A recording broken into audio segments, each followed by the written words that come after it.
ना आनंद है। भोले बाबा ने समझाया, तुम नहीं समझ सकती, ये तो मेरे प्रभु लीला कर रहे हैं देवी। सती कहती, अच्छा प्रभु, आप इनको ईश्वर कह के प्रणाम करते हो। अगर ईश्वर होते तो हमारे वेदों में ईश्वर की क्या परिभाषा दी गई है, ध्यान देना। वेद कहते हैं कि ईश्वर सर्वज्ञ होता है, मतलब हर जगह रहने वाला। अगर राम सर्वज्ञ होते तो क्या इनको पता नहीं चल जाता कि जानकी इस वक्त लंका में है रावण के पास?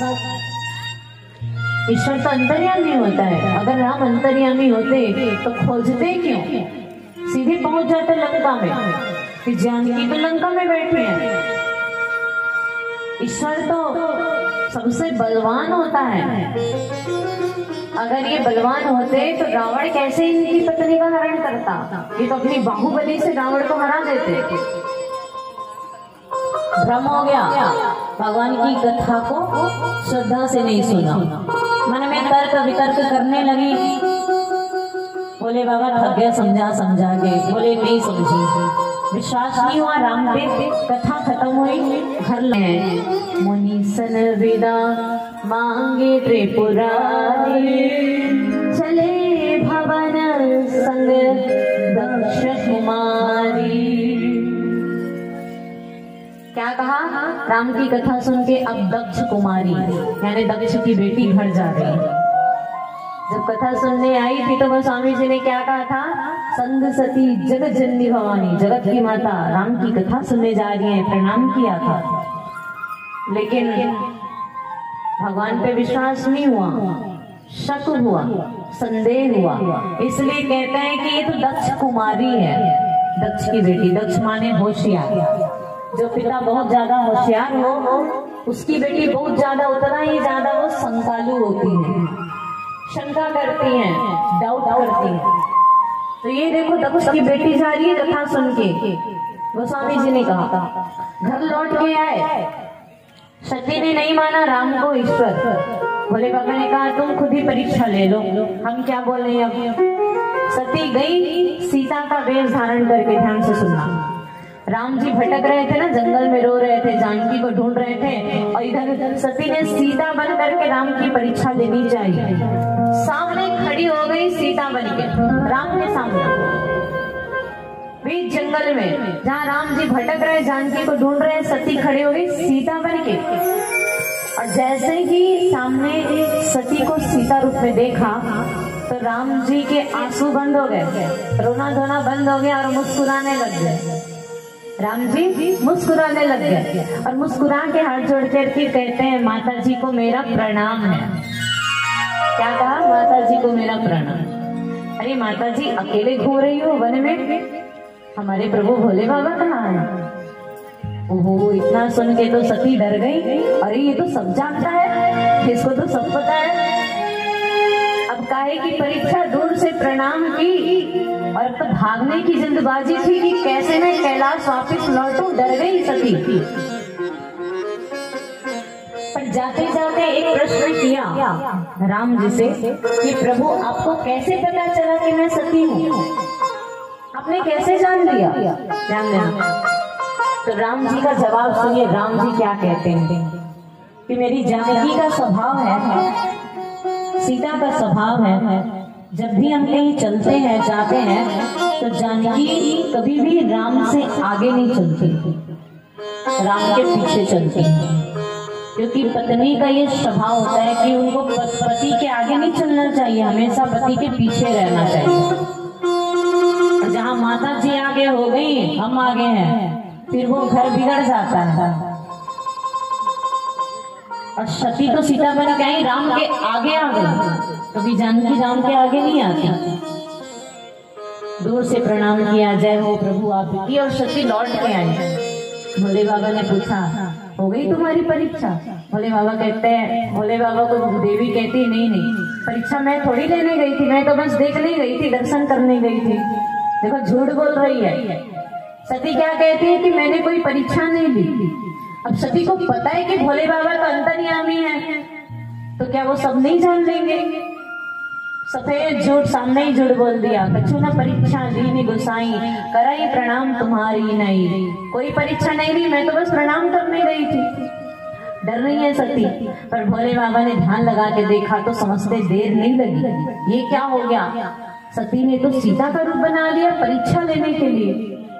बस उसी दिन से भोले बाबा ने माता सती का परित्याग कर दिया। प्रेम से कहेंगे राधे।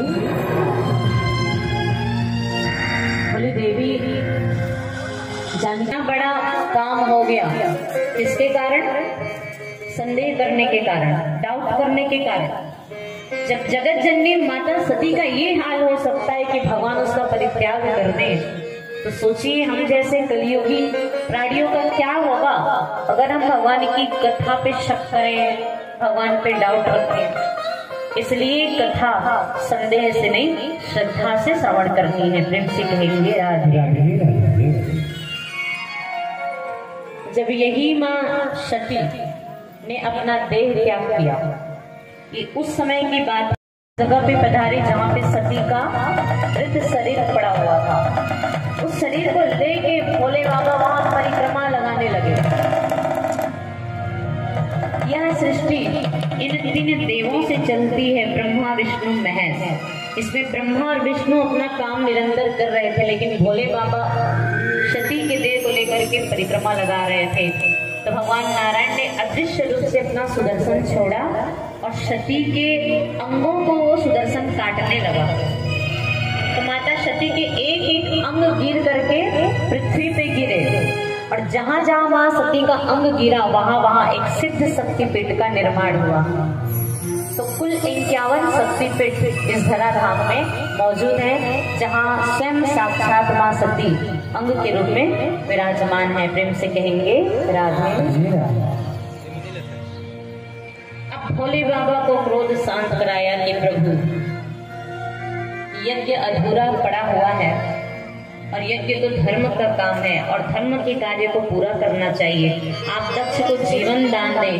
हे भोले भंडारी, आप अपने क्रोध को शांत करें। भगवान नारायण में क्या नजर आते हैं फिर?